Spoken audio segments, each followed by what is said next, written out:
Hello everybody and welcome to another Ford Crown Victoria video. Today is a bit of a bittersweet day. It is the last day that this car is my daily driver.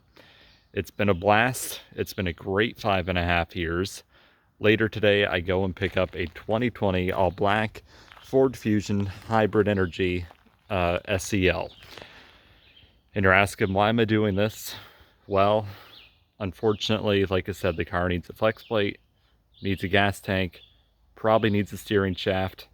It was replaced under recall, but starting to go again, and I've used WD-40 to keep it going the last 4 or 5 months. And unfortunately, here in the Salt Belt, cars do not age like fine wine. I knew when I put it through inspection last year that that would be the last one that I put it through, and unfortunately, now is just the right time. The Fusion over the course of the next 7 or 8 years is going to save me a ton of money. It's going to save me about $2,500 to $3,000 a year on fuel alone. The car is rust-free, both on the body and underneath, so I don't have to worry about that for quite a long time. Overall, the cost of ownership is going to, even with the upfront cost, is going to be cheaper on that vehicle than it will be to keep the Crown Vic. And let's be blunt, the Crown Vic's not going to make it another 5 or 6 years. I'm going to very much miss this car. I'm going to miss the sound of it starting up every morning. I'm going to miss the sound of that V8 going down the highway or revving up onto the highway and you hear that alternator whine. I'm going to miss the sofa seats. But at the end of the day, all good things must come to an end, and this is one of them. The car will be going for sale later at the end of the week, and I imagine it's going to go quite quickly because they're pretty much impossible to find in Canada and especially in Nova Scotia, let alone in a non-white color. It's been a blast, guys. For the last 5.5 years, I've driven this Crown Vic, the one right in front of us alone, for the last 5.5 years. And then, of course, for those that have been following me for a long time, I had the silver Crown Vic, which is also a good car, but it too ended up rusting out pretty badly, and I just ended up having to sell it. And then before that, I had that dud of a Mercury Grand Marquis. So I've been driving Panthers now for 10 years, been making videos on them for 10 years. So it truly is the end of an era. I will very, very much miss it. And even though I'm excited to get the new car, I'm excited to save a ton of gas money, excited for how quiet it is on the road. It is so much quieter on the road. Like, I was just sitting at an intersection the other day on the test drive, and there's no noise getting inside the car. And I'm going down the highway at 60, 65 miles an hour, and there's hardly any road noise at all. It is so much better insulated that way versus this, which is quite loud on the highway. Actually all three of my Panthers have been quite loud on the highway. It's just the way they are. There's not a whole lot of sound deadening in these. They ride great, don't get me wrong, but there's just not a whole lot of sound deadening. But I love these cars. I always will. They'll always have a soft place in my heart. They'll always be some of my favorite cars. There's just no body on frame rear-wheel drive sedans around anymore. And I'm probably going to almost cry the day it leaves, but I'm going to miss it. I've had a lot of memories. I've had a lot of road trips, had a lot of fun, a lot of memes. It's just been a great time. It's been great to own this vehicle, and I hope that the next person buys it enjoys it just as much as I do. Unfortunately, like I said, all good things must come to an end, and I'm personally just not willing to keep putting the money into it.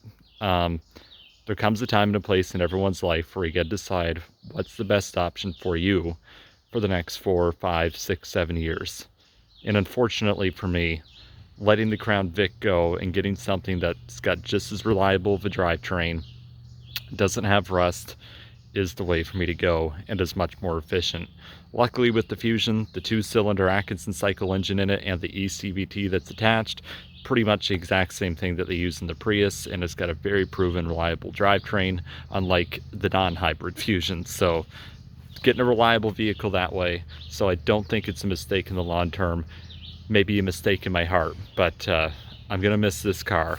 I'll miss doing the videos on this car for you guys, and I'm gonna try and get one last one in before I sell it. But this will probably be the last full Crown Victoria video. And if you want one, guys, like I said, they are running out there. They're not making them anymore. They haven't made them now for almost 13 years. The last Interceptors were made, I believe, in June or July of 2011. So we're pretty much at 13 years for every Crown Vic Police Interceptor model out there.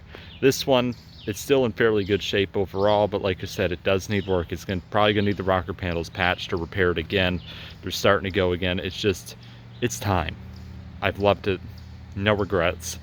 Been quite reliable for me. Just unfortunately this last year, so many things are popping up on it. It's just not for me anymore. And I'm sure you've all hit that with one of your favorite vehicles as well. I'll miss how old, oops, just had a wasp land on me. I'll miss the old school, huge front end, the huge long hood, and looking at that outside the car. And like I said, I'll miss just about everything with the car besides the amount of road noise on it.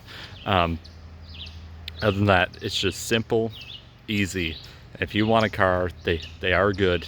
Like I said, the herd's thinning out there quickly. This will be another one, but I do hope that the next owner that ends up buying this enjoys it for just as much, or just as much as I do, just as long, if not longer.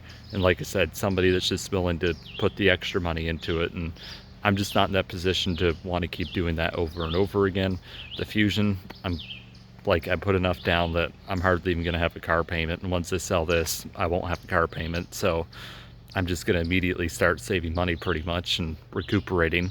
It just made way more financial sense for me to go in that direction than it did to keep this for the long term. And I ran spreadsheets galore, and the Crown Vic continued compared to multiple other vehicles like used ones, Camrys, Fusion hybrids and stuff like that. And the Crown Vic, just because of the maintenance that it's been, the fuel cost here being $7 a gallon, over the course of 8 years, it is the most expensive vehicle to own out of getting a used Camry, a used Fusion hybrid. Unfortunately, the math does not add up.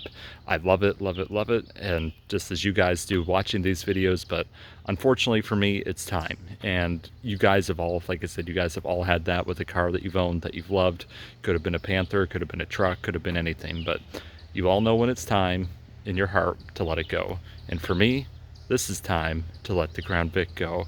I thank you guys so much for your support over the course of the last 10 years with these videos. I know the Fusion's not going to be exciting, but I will do a video about it and whatnot.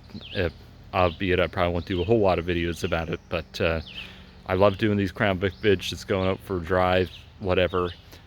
I'll miss it, but at the end of the day, it's the right move. Thank you guys so much.